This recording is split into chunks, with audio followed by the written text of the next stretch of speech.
What is up, my ninja? It's your boy Dan Go, and we are here at Metabolic Mondays, and that is supposed to be a heart with a smiley face in it.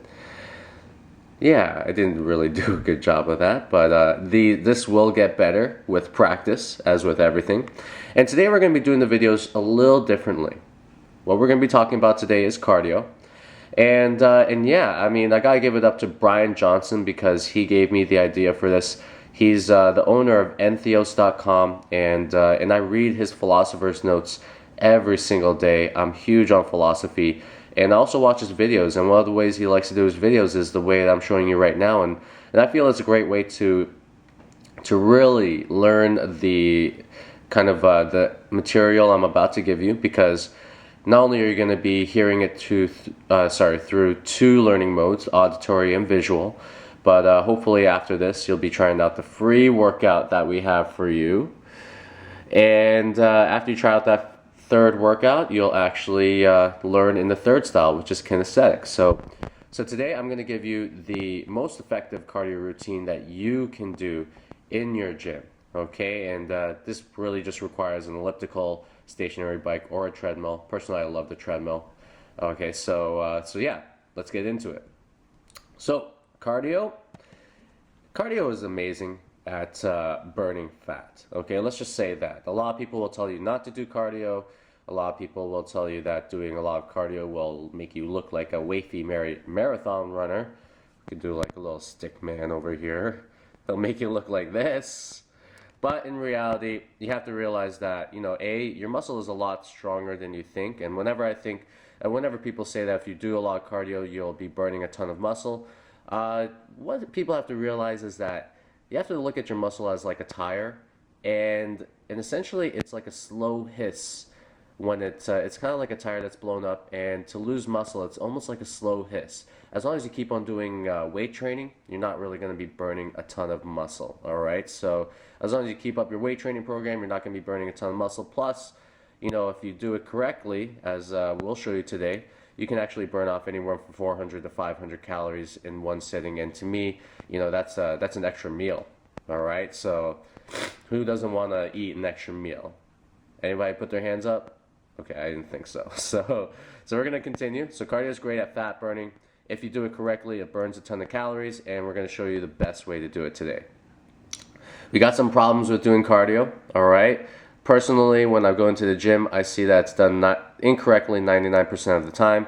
A lot of times, you have your cardio bunnies going into the gyms and doing their half an hour of whatever it is at a very low and steady pace, and they barely sweat. They're reading a magazine, and they essentially don't really do anything with it. So yeah, a lot of times people get this completely wrong. The second thing is that your body gets really efficient at doing a specific stress that you place upon it. This includes cardio. This includes weight training. So if we're thinking about a baby right now I'm sure we don't have baby bodies, but yeah, let's just humor me for a second.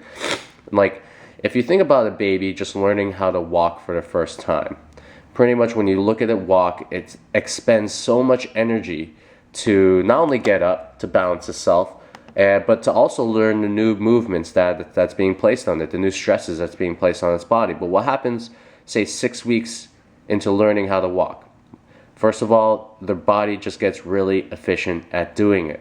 They don't expend as much energy as they used to, and that's it. They're walking, they're talking, and yeah, they're essentially living life, but it's not affecting their body as much as it did in the beginning. And this is the thing about cardio.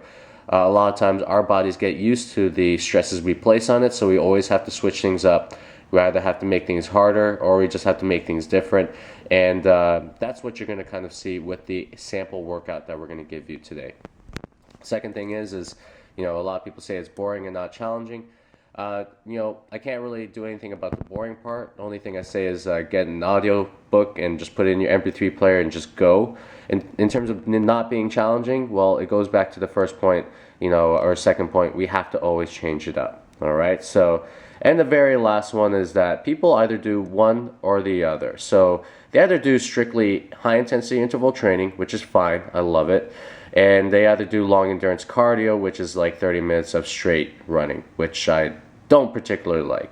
But they both have different functions and they both have their benefits. High intensity interval training, if I could just like choose one type of cardio to do, it'd be this. It helps you burn a ton of calories. It boosts your HGH levels, and it can, slightly increase your metabolism after you're done working out if you do it intensely enough. And the thing about long cardio, if you do long endurance cardio, it's just great at fat burning. It's just great at burning a ton of calories, especially if we do it in the way that we will prescribe down here. So how should you do the cardio?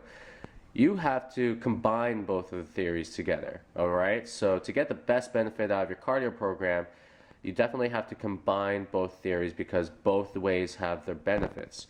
One, we told you that high intensity interval training, it actually helps you release your fat into the bloodstream. So it actually helps you release your fat into the bloodstream, does a great job of that, but it doesn't do necessarily a great job of eliminating those fat cells completely from your body. So if we look right here, we do our high intensity interval training, get our fat cells, and then we release them into the bloodstream. But the thing is, we don't really do a good job of burning these off. Now, long cardio actually does an incredible job in isolating those free fatty acids and just completely burning them from the bloodstream. All right, it does burn a little bit less calories than the HIIT, but done after intense intervals, it can work magic. All right, so pretty much you can kind of cherry pick the free fatty acids that go into your bloodstream every time that we do the long endurance cardio, but we would never do it alone. We would always do it with the high intensity interval training. So if we look at, I guess you could say I don't even know what this is called, the picture number 2 right here. You have your high intensity interval training or circuits or whatever. It releases your fat cells into the bloodstream, and then we do strategic long endurance cardio to burn it all off. Okay, so this is the way that we like to do cardio. In about 30 seconds, I'm going to give you a free workout. We're going to take you to the gym, give you a free workout. And one thing I want to say about cardio is, we have a lot of people saying you should do it. You have a lot of people who are saying you shouldn't do it. I'm going to borrow a quote from my good friend, John Roman, and he says that cardio is essentially like ketchup. It's a great addition to any program that you do. I mean, like when I say program, I really mean weight training program. So like ketchup, it makes everything taste better. I'm particularly not a big ketchup fan, so I'm going to say that cardio. The cardio is like Tabasco sauce. If I put it on anything, it just automatically makes it taste like awesome sauce. So yeah, so cardio is a great addition to your fat loss program, especially if you're doing a cut or a sculpt. Come the new year, definitely got to incorporate the cardio to kind of accelerate the fat loss process. And the last thing is we're going to give you the Skyfall workout. We're going to take into the gym and do that. Skyfall workout, I just watched the movie. It's incredible. I'm a huge Bond fan.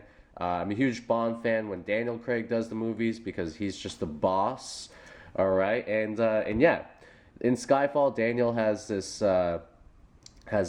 scene where he's trying to get back into MI6 or whatever it's called, and what happens is he goes through a pull-up test and a sprint test, and I just gotta say, Daniel Craig has some amazing form. So if you ever watch that movie, watch out for his form when he exercises. This guy is a machine. So we're going to take you into the gym room, and let's get this Skyfall cardio workout done for you. Let's go. So what's up? We're in my gym. We're about to do the interval portion of the workout that I just talked to you about. So what we're going to do is we're going to do a 2 minutes rest time, and then we're going to do 1 minute at a full out interval. And if you're a beginner, definitely try to give yourself a little bit more rest time than usual, anywhere from 2 to 3 minutes. And if you're doing the interval, try to make it anywhere from 30 seconds to 1 minute. Now, if you're more advanced, what I would say for you to do is actually cut your rest time and increase your interval. And if I always go by ratios, if you can go by a 1-to-1 ratio, say like 1 minute of sprinting, 1 minute of rest, that's pretty advanced. So that's pretty hard. That's definitely going to jack up your metabolism and it's going to help you burn a bunch of calories. So just play with the rest times, do what you feel is right for you, and then I'm going to tell you exactly what to do after we're done with the interval. So I did about 2 minutes of walking, And now I'm gonna get myself up to about 9 miles an hour. I think it's 9 miles an hour. And all we're gonna do is a full out sprint. Actually, I'm gonna put it up to 10. Jack it up a little bit. And all we're doing is a full out sprint for 1 minute. Just like so. It's gonna take a little while for the actual treadmill to get up. Now, at this point, you're not gonna be talking like I am right now. What you're gonna do is slow your breath, in through your nose, out through the mouth. Just focus on what you gotta do. My friend is walking here. So, we're gonna go for 1 minute. We got about 30 seconds left. This whole time, just trying to control that breath. Give yourself that proper swim technique. Coming out with balls on your feet. 10 more seconds. Going at 10. After you're done, check your belt down. 3.5. And then you would do this interval over here for about, I would say anywhere from 6 to 7 sets. So 2-minute rest, 1-minute interval, and then you have a rest. Afterwards, you go and do that long endurance cardio to burn the rest of the calories off. So this is Dan with Metabolic Mondays, and hope you got a lot of value out of that. If you liked it, feel free to share with your family and friends. I'll talk to you later.